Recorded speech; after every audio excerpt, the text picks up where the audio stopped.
Welcome to the Deep Dive. We've gathered a stack of sources, articles, research, our notes, and we're here to pull out the key insights for you. Today, we're taking a deep dive into the really captivating world of Tibetan paintings, specifically thankas.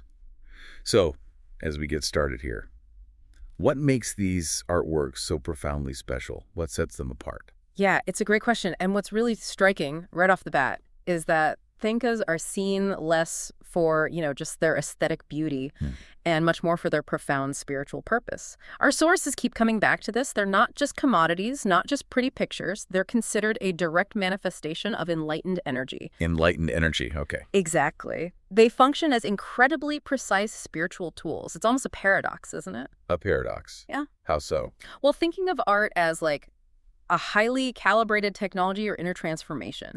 Okay. Not just something to look at. A technology, that definitely reframes it. So how does that core idea, their spiritual purpose, how does that affect, well, everything else about how they're made? That's exactly what we're going to unpack today. We've pulled together insights from various articles, research papers, detailed notes, trying to get the full picture. Our mission, really, is to explore what makes them unique. From that sacred purpose and the frankly, incredibly intricate creation process, right through to the precise proportional systems they use, and even how these ancient traditions are sort of meeting modern tech for preservation. Right. So that spiritual intent is the foundation. How does that actually shape what the artist does, even before they pick up a brush? Oh, it's absolutely central. In traditional Tibetan thinking, creating a thanka isn't just one person painting. It's seen as this sacred human endeavor. It involves a lama, a religious seeker, and the artist. And the artist isn't just, painting. They're essentially performing a spiritual act themselves. Okay, so their mindset is key. Absolutely key. They approach the work with what's described as a selfless, joyful mind. Often they'll bathe, take purification vows before even starting. They meditate on their tutelary deity, that's like their personal spiritual guide, and perform rituals to clear obstacles. Ideally, the whole time they're working, they're reciting sacred syllables, visualizing the deity. Wow. Yeah, so this deep spiritual premise is meant to ensure the finished thanka actually brings the right benefits. It makes it inherently sacred, very different from, say, ordinary modern art. So the artist's purity of mind literally becomes part of the artwork's power. That's fascinating. It's not just paint on cloth. It's a vessel for their devotion, a living part of the practice. Okay, so given that deep spiritual grounding, I imagine the actual physical creation must be just as rigorous. What's involved there? It truly is. It's an arduous, complex process. We're talking months for even a simple thanka. Months. Or even years for something really intricate. And any mistake along the way, well, it can mean irreparable loss. It typically involves around a dozen distinct stages. Just preparing the canvas, for example. That alone is this intensive ritual. It can take multiple weeks. Weeks just for the canvas? What are they doing? Imagine starting with raw cloth. Then through this really meticulous process, layering, polishing, using glue, white clay, even marble dust. They transform it until the surface is as smooth and precise as paper. And that's before a single line is even drawn. Polishing cloth to feel like paper. Yeah. That's an incredible level of foundational work. It really shows how crucial every single step is considered. Does that same precision carry over to drawing the figures? Is there room for artistic freedom, or is it very strict? Not really, no. And that brings us to a really key feature, iconometry. Iconometry? Yeah, it's a precise system of measurements and proportions. The foundational line drawing, which is really the core of the painting, that can take anywhere from 10 to 30 days. Artists need expert-level knowledge. We're talking thousands of Buddhist deities, their exact measurements, proportions. They rely on this rigorous grid system, precisely positioned lines. It follows a strict system, often called Thig Chod or Thig Ortsis. Okay. And this system is laid out in the Tibetan Book of Proportions. It's basically a sacred mathematical guide. It ensures every Buddha, every Bodhisattva, every deity conforms to an idealized prescribed form.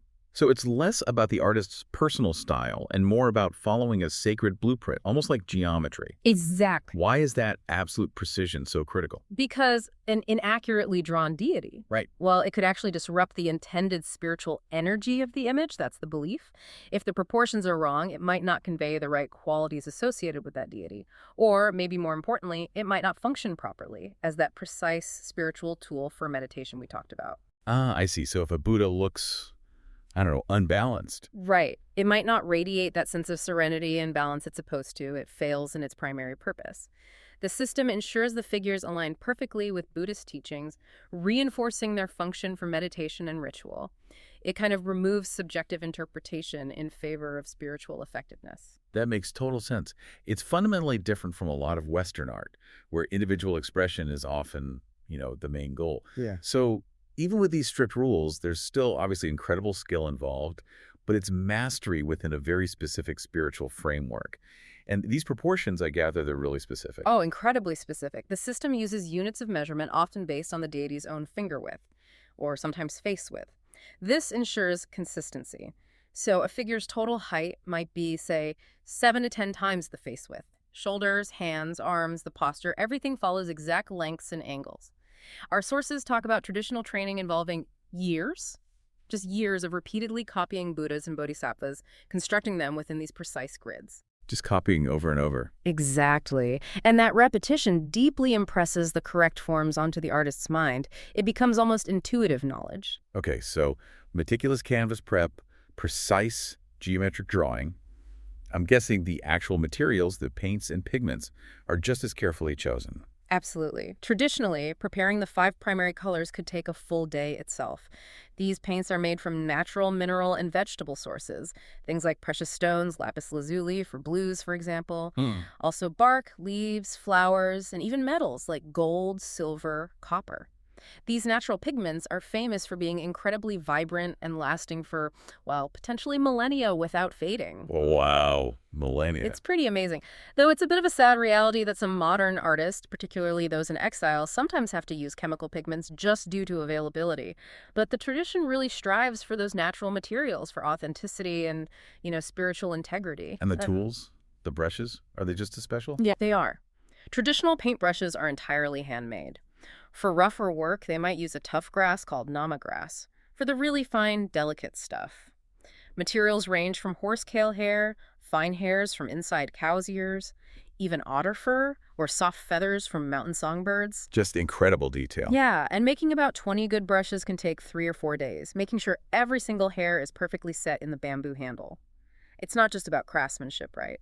It reflects this deep reverence for the art itself and the idea that every single element matters for the final piece. That dedication just for the tools, it really highlights the reverence for the whole thing. So applying the color and the gold must be equally painstaking. Oh, it's an exacting process. Colors go on in a very specific sequence, usually top to bottom, maybe starting with the sky. After the base coats are down, the painting is actually scraped with a razor blade Scraped. to smooth out any tiny bumps or roughness. Then the detailed lines are meticulously redrawn. Things like flowers might need multiple thin, transparent layers of paint to get that special radiance and depth. And then there's the gold. Applying gold is strenuous, complex. It can take weeks. Weeks just for the gold. Weeks, because it's not just dabbing on gold paint. It involves taking raw gold, using ancient techniques, heating it, beating it into sheets, grinding it with marble or glass, preparing it with glue and egg white, and then polishing it meticulously with a special stone.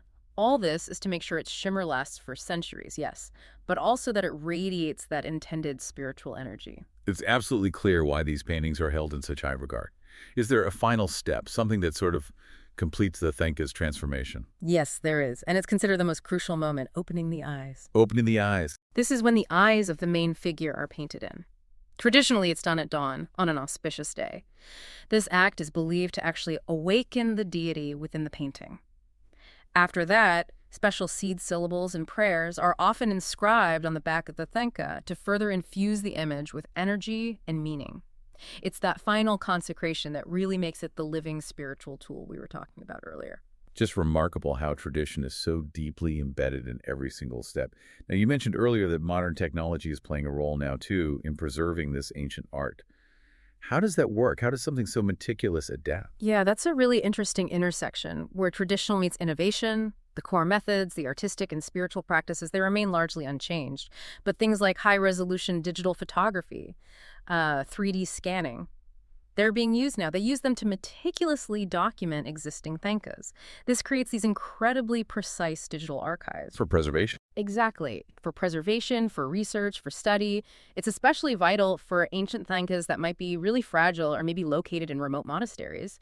And Maybe surprisingly, some contemporary artists are even experimenting a bit with digital tools for the initial sketching phase. Really? How does that fit? Well, they might use software to help ensure those iconometric proportions are absolutely perfect before they transfer the design onto the physical canvas.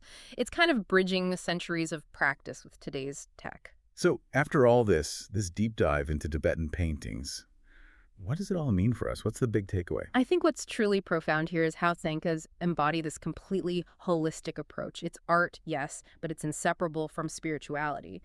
Their core essence, really, is that sacred purpose. They're visual aids for meditation, for devotion, less artwork, more spiritual technology, like we said. And that incredibly arduous, spiritually infused creation process from the weeks on the canvas, the handmade brushes, the painstaking gold work, right up to the opening the eye ceremony.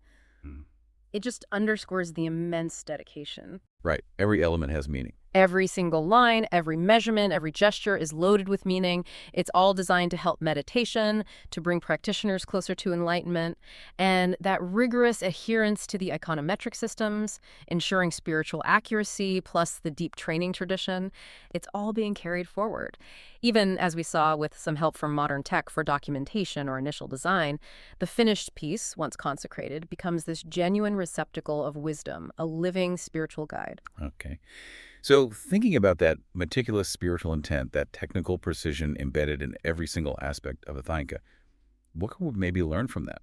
About patience, maybe, devotion, or integrating purpose into our own work, whether it's creative or professional?